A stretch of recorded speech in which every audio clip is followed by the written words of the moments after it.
ये देखिए, ये था हमारा कल का टॉपिक। ठीक है, कंप्लीट नहीं हुआ था, इसको कंप्लीट कर लेते हैं हम।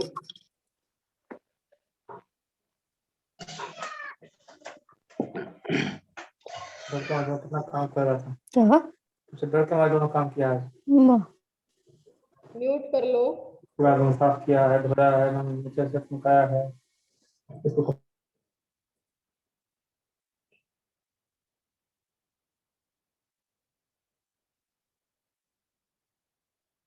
करें स्टार्ट।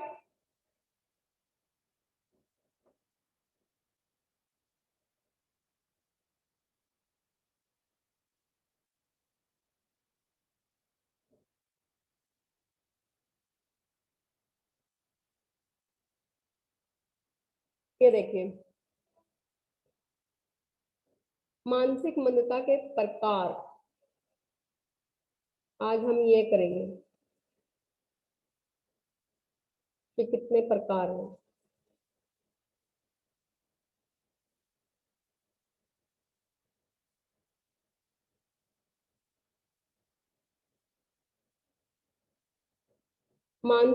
चलो स्टार्ट करते हैं, टाइम से आया करो। मानसिक मंदता के प्रकार। मानसिक मंदता की कसौटियों में 3 प्रकार की कसौटियां प्रमुख हैं। देखिए, ये प्रकार हैं। बुद्धि लब्धि की कसौटी, बुद्धि के आधार पर। अनुकूलन क्षमता के आधार पर। नैदानिक कसौटी के आधार पर। अब हम यहाँ देखते हैं बुद्धि लब्धि कसौटी के आधार पर। बुद्धि लब्धि की कसौटी के आधार पर अमेरिकन साइकेट्रिक एसोसिएशन में बुद्धि लब्धि के आधार पर मानसिक दुर्बलता के 4 प्रकार निर्धारित किए। ठीक है, अमेरिकन साइकेट्रिक एसोसिएशन। एक सेकेंड।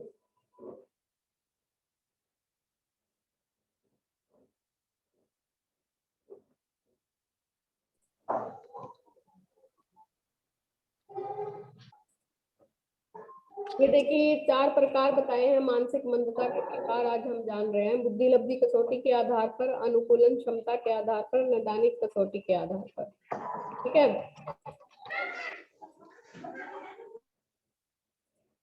बुद्धि लब्धि कसौटी के आधार पर अमेरिकन साइकियाट्रिक एसोसिएशन ने बुद्धि लब्धि के आधार पर मानसिक दुर्बलता के 4 प्रकार निर्धारित किए हैं।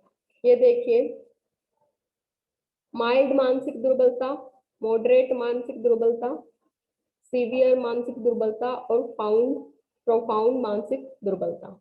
इनको हम देखेंगे। माइल्ड मानसिक दुर्बलता, ठीक है, इस प्रकार के अंतर्गत आने वाले व्यक्तियों का बुद्धि लब्धि स्तर IQ लेवल 52 से 52 से 67 के बीच होता है तथा इस बुद्धि लब्धि में वयस्कावस्था में भी कोई बदलाव नहीं आता। मतलब कि जब वयस्कावस्था आ जाती है, किशोरावस्था से आगे की जब अवस्था आ जाती है, 19 वर्ष से आगे, ठीक है, उसमें भी बच्चे की IQ में कोई चेंज नहीं होता। यदि इनकी सामान्य लोगों से तुलना करें तो इनकी बुद्धि लब्धि 9 से 11 वर्ष के बालकों की बुद्धि लब्धि के समान होती है। मतलब कि ये कितने साल के बच्चे के बराबर होते हैं? ये 27-28 साल का बंदा, मतलब बच्चा भी, वयस्क भी यहाँ पे 9 से 11 वर्ष के बच्चे की तरह व्यवहार करता है। बुद्धि लब्धि में कमी के अलावा इनमें किसी प्रकार की मस्तिष्कीय विकृति नहीं पाई जाती। ठीक है, एवं न ही किसी प्रकार की दैहिक विसंगति, मतलब किसी प्रकार का शारीरिक, मतलब अंग का छोटा बड़ा होना, इस तरह से कुछ भी नहीं होता। ठीक है, वैसे ये नॉर्मल दिखते हैं। इनकी समायोजन क्षमता किशोरों की समायोजन क्षमता के समतुल्य होती है। किशोरावस्था में जैसा हमारा समायोजन क्षमता होती है, एडजस्टिव नेचर होता है, जिस तरह से उनकी तरह ही होती है। जैसे कि माता पिता अथवा शिक्षकों के सहयोग विशेष प्रशिक्षण प्रदान कर बढ़ाया जा सकता है। अगर इनको अच्छे से प्रशिक्षण, मतलब ट्रेनिंग दी जाए तो इनकी क्षमता को बढ़ाया भी जा सकता है। इन्हें जीविका चलाने हेतु व्यवसायिक कौशल भी सिखाए जा सकते हैं। ठीक है, ये तो थी माइल्ड मानसिक दुर्बलता की बात। फिर ये देखेंगे मॉडरेट मानसिक दुर्बलता। इसमें क्या है, इस प्रकार के व्यक्तियों में बुद्धि लब्धि का स्तर 35 से 51 के बीच होता है, 35 से 51 के बीच का। ठीक है, इनकी IQ लेवल। माइल्ड मानसिक दुर्बलता के रोगियों से इनकी स्थिति कहीं ज्यादा चिंतनीय होती है, मतलब कि उनसे ज्यादा हालत खराब होती है इनकी। यदि इनकी सामान्य लोगों से तुलना की जाए तो इनकी बुद्धि लब्धि 4 से 7 वर्ष के बालक के समान होती है। ठीक है, माइल्ड मानसिक दुर्बलता के व्यक्ति मतलब कि 4 वर्ष से 7 वर्ष के बाद इनका 4 से 7 वर्ष के बाद इनकी बुद्धि का विकास ही नहीं हो पाता। ठीक है, माइल्ड मानसिक दुर्बलता के व्यक्तियों की तुलना में इन्हें कुछ ही कौशल जैसे अक्षर ज्ञान आदि भी बहुत विशेष प्रशिक्षण के आधार पर सिखाया जा सकता है। कोई भी अक्षर लिखना भी इनके लिए ट्रेनिंग के आधार पर सिखाए जाते हैं। इनकी शारीरिक बनावट में बेडौलपन व कुरूपता पाई जाती है। शारीरिक रूप से भी ये अलग दिखाई देते हैं, जिसकी वजह से इनके अंगों के बीच संचालन समन्वय संबंधी दोष पाए जाते हैं। संचालन समन्वय संबंधी दोष मतलब के दिमाग इनका कुछ मतलब बोलता है और ये जैसे ठीक से शारीरिक जो इनके अंग है वो ठीक से कार्य नहीं करते। इनमें आक्रामकता का स्तर भी बढ़ा चढ़ा होता है, ज्यादा जल्दी गुस्सा आता है इनको। ठीक है, ये थी मॉडरेट मानसिक दुर्बलता। फिर देखेंगे हम सीवियर मानसिक दुर्बलता। इस प्रकार के व्यक्तियों में बुद्धि लब्धि का स्तर 20 से 35, इनकी बुद्धि लब्धि मतलब आईक्यू लेवल बिल्कुल कम होता है, उनसे भी ज्यादा। ठीक है, 20 से 35। मॉडरेट मानसिक दुर्बलता के रोगियों से इनकी स्थिति कहीं ज्यादा चिंतनीय एवं गंभीर होती है। इन्हें आश्रित दुर्बल भी कहा जाता है। आश्रित दुर्बल क्या होता है? जो दूसरों पे आश्रित होते हैं। ठीक है, खुद अपने आप लगभग काम ये नहीं कर सकते, अपने दूसरे के द्वारा इनके काम किए जाते हैं, क्योंकि वे समय की देखभाल ठीक से नहीं कर पाते, वे दूसरों पर निर्भर रहते हैं। इनके अंगों के बीच संचालन समन्वय संबंधी दोष पाए जाते हैं। इनके जो शरीर के अंग हैं वो ठीक से काम नहीं करते। साथ ही साथ भाषा विकास की भी समस्या पाई जाती है। ठीक से उच्चारण नहीं कर पाते, ये ठीक से बातचीत भी नहीं कर सकते। इनमें इंद्रियों की संवेदनशीलता से संबंधित कमियां भी पाई जाती हैं। मॉडरेट मानसिक दुर्बलता के व्यक्तियों की तुलना में इनसे कुछ करवाने के लिए विशेष रूप से प्रशिक्षण सुपरवाइजर की उपस्थिति की अनिवार्यता है। ठीक है, ट्रेनिंग दी जाती है इनको कुछ थोड़े बहुत कौशल सिखाने के लिए। ये सीवियर मानसिक दुर्बलता की बात थी। प्रोफाउंड मानसिक दुर्बलता, ठीक है, ये इनसे भी ज्यादा मतलब आईक्यू लेवल इनसे भी कम होता है। इस प्रकार के व्यक्तियों में बुद्धि लब्धि का स्तर 20 से नीचे होता है, मतलब कि जो आईक्यू लेवल है इनका 20 से भी कम होता है। सीवियर मानसिक दुर्बलता के रोगियों में से इनकी स्थिति और भी ज्यादा चिंतनीय होती है। एक प्रकार से यह मानसिक दुर्बलता का सबसे गंभीर प्रकार है। इनकी शारीरिक बनावट में बेडौलपन व कुरूपता पाई जाती है। शारीरिक मतलब दिखने में भी ये अलग दिखते हैं। इनकी वजह से उनके अंगों के बीच संचालन समन्वय संबंधी दोष पाए जाते हैं। ठीक है, जैसे हाथ पैर उंगलियां बड़ी होंगी या ज्यादा छोटी होंगी, पैर मुड़े हुए होंगे, इस तरह से। इन लोगों में केंद्रीय तंत्रिका तंत्र संबंधी दोष भी होते हैं। इन्हें कुछ भी सिखाया नहीं जा सकता। ठीक है, ये न तो स्वयं भोजन कर पाते हैं और न ही ये वस्त्र पहन पाते हैं और न ही बाहरी खतरों से स्वयं को बचा सकते हैं। इन लोगों में गूंगापन एवं बहरापन भी बहुत ज्यादा पाया जाता है। इनकी रोग प्रतिरोधक क्षमता बहुत कम होती है, मतलब के रोगों से लड़ने की क्षमता कम होती है, बहुत जल्दी बीमार पड़ते हैं ये लोग। ठीक है, ये तो कौन सी थी? बुद्धि लब्धि, बुद्धि लब्धि के आधार पर, आईक्यू लेवल के आधार पर थी। ठीक है, 4 प्रकार थे मानसिक दुर्बलता के: माइल्ड, मॉडरेट, सीवियर, प्रोफाउंड। ठीक है, ये आया समझ में?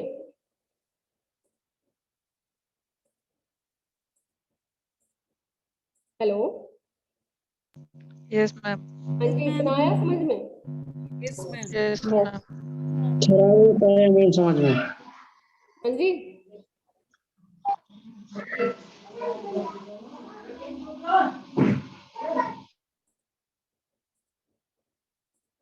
फिर देखते हैं आगे। अनुकूलन क्षमता के आधार पर। ठीक है, अनुकूलन क्षमता से तात्पर्य प्रशिक्षण, शिक्षा, सीखने की योग्यता आदि की मात्रा के आधार पर मानसिक दुर्बलता का निवारण है। अनुकूलन क्षमता यहाँ पे क्यों बोला गया है? जहाँ पे हम अनुकूलन कर लेते हैं, ठीक है, वहीं पे हम कुछ सीख सकते हैं। अनुकूलन क्षमता से तात्पर्य प्रशिक्षण, ठीक है, मतलब कि ट्रेनिंग द्वारा, शिक्षा द्वारा सीखने की योग्यता आदि की मात्रा के आधार पर मानसिक दुर्बलता निवारण है, जिसमें सीखने, शिक्षित होने अथवा प्रशिक्षित होने की जितनी योग्यता होती है, विभिन्न परिस्थितियों के अनुरूप व्यवहार करने की योग्यता भी उन्हीं में अनुपातिक रूप में होती है। इस आधार पर मानसिक दुर्बलता के 3 प्रकार बतलाए गए हैं, ठीक है। प्रशिक्षित होने के अयोग्य, मतलब ट्रेनिंग के द्वारा उनको सिखाया जा सकता है, ठीक है, मतलब सिखाया नहीं जा सकता या सिखाया जा सकता है, शिक्षा ग्रहण करने के योग्य। अनुकूलन के आधार पर इनमें ये देखा जाता है कि बच्चे की स्थिति कैसी है, क्या हम उनको ट्रेनिंग द्वारा कुछ सिखा सकते हैं या फिर नहीं सिखा सकते, या फिर शिक्षा के द्वारा शिक्षा ग्रहण कुछ भी कर सकता है बच्चा, ये चीज इनमें देखी जाती है, इनका लेवल देखा जाता है, ठीक है। ये देखिए फिर प्रशिक्षित होने के अयोग्य, ठीक है। मानसिक रूप से दुर्बल व्यक्तियों की कुल संख्या के 5% व्यक्ति प्रशिक्षित होने के अयोग्य होते हैं, मतलब कुछ भी सीख नहीं सकते। ये अपने रोजमर्रा के कार्य जैसे भोजन करना, कपड़े पहनना आदि भी स्वयं नहीं कर पाते, इनके लिए भी दूसरों पर निर्भर होते हैं। मतलब खुद से ये जो लोग इस श्रेणी में जो आते हैं वो अपने आप से कोई काम, अब खुद के काम भी नहीं कर पाते, कपड़े वगैरह पहनना या भोजन करना ये भी दूसरों को ही करवाना पड़ता है। परिणाम स्वरूप इन्हें प्रशिक्षण प्रदान करने पर भी कुछ सीख नहीं पाते, ट्रेनिंग दे भी दी जाए तो भी ये नहीं सीख पाते, इन्हें किसी भी प्रकार के प्रशिक्षण से कोई फायदा नहीं होता, ठीक है। ये तो इस श्रेणी में आ गए भाई, प्रशिक्षण होने के अयोग्य। प्रशिक्षित होने के योग्य मतलब ट्रेनिंग द्वारा, ट्रेनिंग देकर उनको कुछ सिखाया जा सकता है। देखिए इस प्रकार के व्यक्तियों में विशेष रूप से तैयार प्रशिक्षण कोर्स करवाकर कुछ कौशल सिखाए जा सकते हैं, स्किल्स सिखाए जा सकते हैं, मतलब ये प्रशिक्षण के योग्य होते हैं। मानसिक दुर्बल व्यक्तियों की कुल जनसंख्या का 18 से 20% व्यक्ति इस श्रेणी में आते हैं, ठीक है। जो मानसिक रूप से दुर्बल हैं वो 18 से 20% लोग इसी श्रेणी में आते हैं भाई। ट्रेनिंग के द्वारा उन्हें कुछ सिखाया जा सकता है, खुद से कपड़े पहनना, खुद से कुछ खाना वाना खाना, ठीक है, छोटे मोटे स्किल्स उनको सिखाए जा सकते हैं। फिर आते हैं शिक्षा ग्रहण करने के योग्य। मानसिक रूप से दुर्बल व्यक्तियों की संख्या का लगभग 75 से 80% हिस्सा शिक्षा ग्रहण करने योग्य व्यक्तियों का होता है। इन्हें व्यावसायिक कौशलों के अलावा कुछ शिक्षा आदि प्रदान की जा सकती है। इन लोगों की विशेषता यह है कि इनकी शिक्षा हेतु विशेष प्रबंध किए जाएं तो ऐसे लोग सार्थक रूप से प्रशंसनीय स्तर पर शैक्षणिक उपलब्धि प्राप्त कर सकते हैं। मतलब इनको अच्छे से शिक्षा दी जाए, ठीक है, कौशल सिखाए जाएं तो यह कुछ मतलब अचीव भी कर सकते हैं, ऐसी बात नहीं है, सीख भी जाते हैं, प्राप्त करने में सफल हो जाते हैं। शिक्षा के माध्यम से इनमें समायोजन स्तर को ऊंचा उठाया जा सकता है। जो शिक्षा के द्वारा इनमें जो एडजस्टिव जो इनका स्तर होता है, लेवल होता है, ठीक है, उसको उसमें सुधार किया जा सकता है। नैदानिक कसौटी के आधार पर, ठीक है, अनुकूलन क्षमता के आधार पर हमने जान लिया, ठीक है। अब हमारा आता है नैदानिक कसौटी के आधार पर। यहाँ पे हम देखेंगे नैदानिक कसौटी के आधार पर। नैदानिक कसौटी से तात्पर्य होता है कि वे कसौटियां जिनसे मानसिक दुर्बलता का एक समस्या के रूप में विशेष रूप से निश्चित होना निर्धारित है, ठीक है। इस कसौटी पर आधारित प्रकारों में दैहिक अथवा आनुवंशिक विकृतियां प्रमुख रूप से बताई गई है। देखिए मतलब कि कुछ दैहिक और आनुवंशिक विकृति क्या होती है, जो शरीर से जुड़े हुए कुछ दोष हैं और कुछ हेरिडिटी से उनको विकृतियां मिली हैं, वो देखी जाती है कि वो किस तरह से हम अलग अलग कर सकते हैं, उनका निदान हम किस तरह से कर सकते हैं। देखिए डाउन सलक्षण, ठीक है, डाउन सिंड्रोम। इस सलक्षण का वर्णन सबसे पहले ब्रिटेन के मनोचिकित्सक लैगडान डाउन ने 19वीं सदी में 9वें दशक में किया था। इस लक्षण जो ये लक्षण है, इससे ग्रस्त व्यक्ति की बुद्धि लब्धि 25 से 50 के मध्य होती है। जो आईक्यू लेवल होता है इनका 25 से 50 के बीच में होता है। इनकी मानसिक आयु 5 से 7 वर्ष, ठीक है। जो मेंटल एज है वो होती है आईक्यू लेवल 25 से 50, मानसिक आयु मतलब मेंटल एज है वो 5 से 7 वर्ष के बच्चे के समान। ऐसे व्यक्ति के चेहरे की बनावट मंगोलियन जाति के लोगों से मिलता जुलता है, अतएव इनकी विकृति में मंगोलिज भी कहा जाता है। ठीक है, इनका चेहरा गोल, छोटी एवं चपटी नाक, इस तरह की मतलब इनको देखने में ऐसे लगते हैं। इनका चेहरा गोल होता है, छोटी एवं चपटी नाक, छोटी हथेलियां एवं धुसी हुई आंखें होती हैं।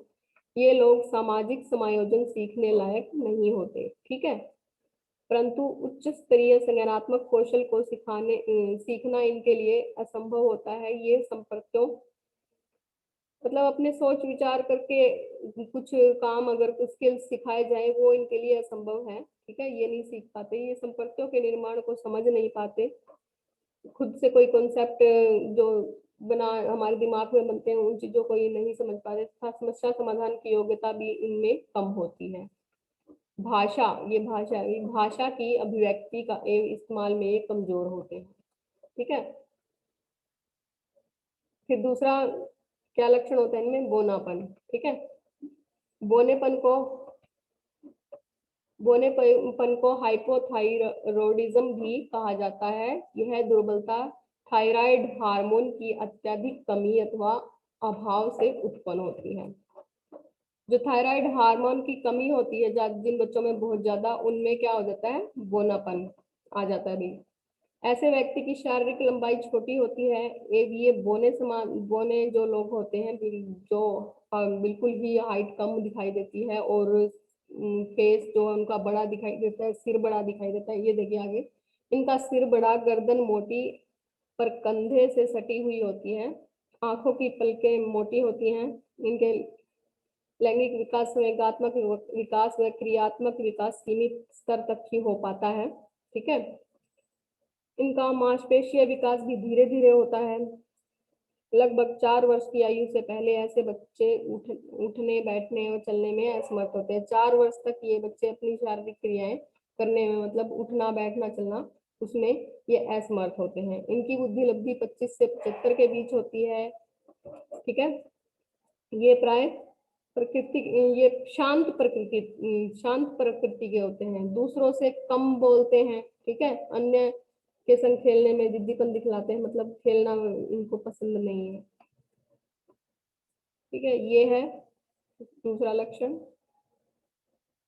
फिर देखते हैं टर्नर सलेक्शन।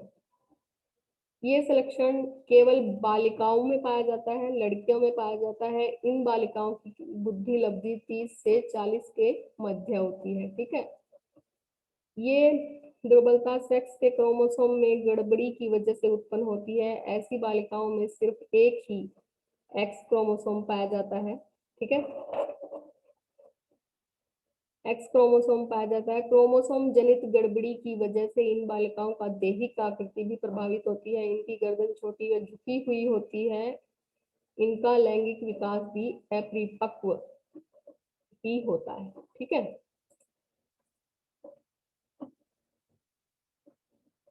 टर्नर सिलेक्शन किन में पाया जाता है भाई, बालिकाओं में, लड़कियों में।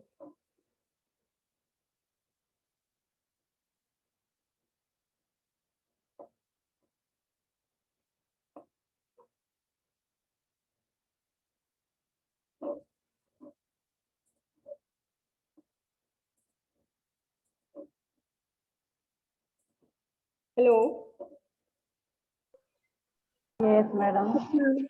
हाँ जी, समझ में Yes, आ रहा ma'am. है। Yes madam. Yes, ma'am. बुद्धि लब्धि का मतलब क्या होता है, प्रतिशत? हमारा मानसिक जो विकास होता है उसको बुद्धि लब्धि के द्वारा बताया जाता है।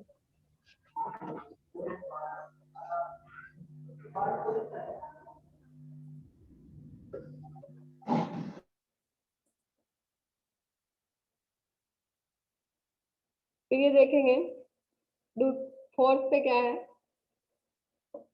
फेनिलकेटोन्यूरिया। ठीक है, यह विकृति प्रोटीन चयापचय में होने वाली गड़बड़ी से होती है। यह एक ऐसी मानसिक दुर्बलता है जिसमें जन्म के समय बालक सामान्य दिखाई देता है। ठीक है, जब बच्चा पैदा होता है तो वह नॉर्मल दिखाई देता है। 6 से 12 महीने के दौरान उसमें मानसिक दुर्बलता के लक्षण दिखाई पड़ने लगते हैं। जब 6 से 12 वर्ष के बीच 1 साल का बच्चा होने वाला होता है तब उसमें ये लक्षण दिखाई पड़ने लग जाते हैं। प्रोटीन चयापचय की गड़बड़ी से फेनाइलालानाइन अधिक मात्रा में देह में जमा होने से, शरीर में जमा होने से, जिसमें मस्तिष्क की कोशिकाएं जर्जर हो जाती हैं, मतलब खराब हो जाती हैं और बच्चों में मानसिक मंदता पनपने लगती है।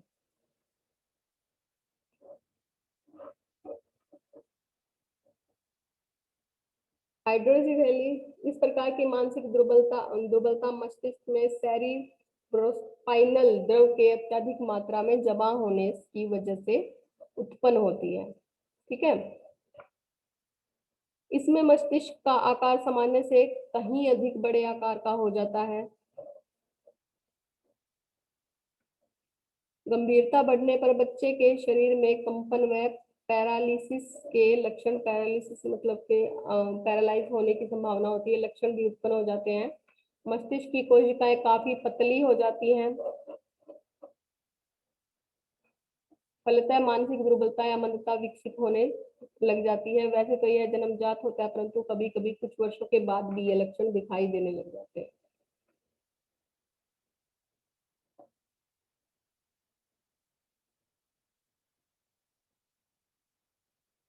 फिर देखते हैं, ये थे भाई नैदानिक कसौटी के आधार पर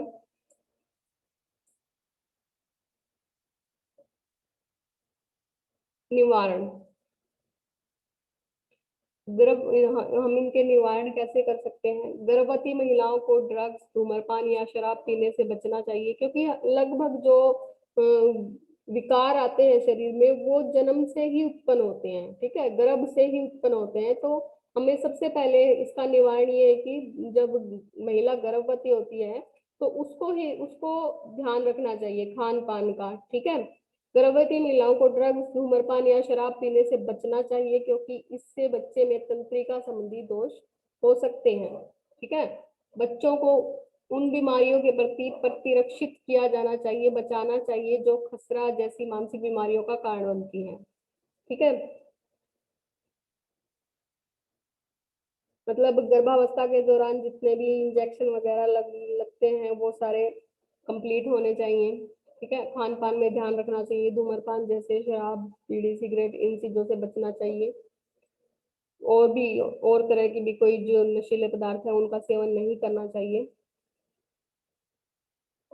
हाइपरथायराइडिज्म से पीड़ित महिलाओं को इलाज करवाने की आवश्यकता होती है, क्योंकि इससे तंत्रिका तंत्र संबंधी बीमारियां उत्पन्न हो सकती हैं, जो किस पे असर डालती है? बच्चे के मस्तिष्क पे।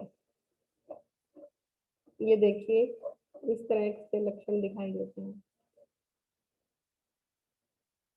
जैसे बच्चा बड़ा दिखाई दे रहा है, इसकी जो मानसिक आयु है, मेंटल एज है, वो छोटे बच्चे के तरह दिखाई देती है। जो विकार बताए आपको, मंदबुद्धि बच्चे के लक्षण। ठीक है, ये इसमें 3-4 टॉपिक हमने कवर किए हैं एक पीडीएफ में।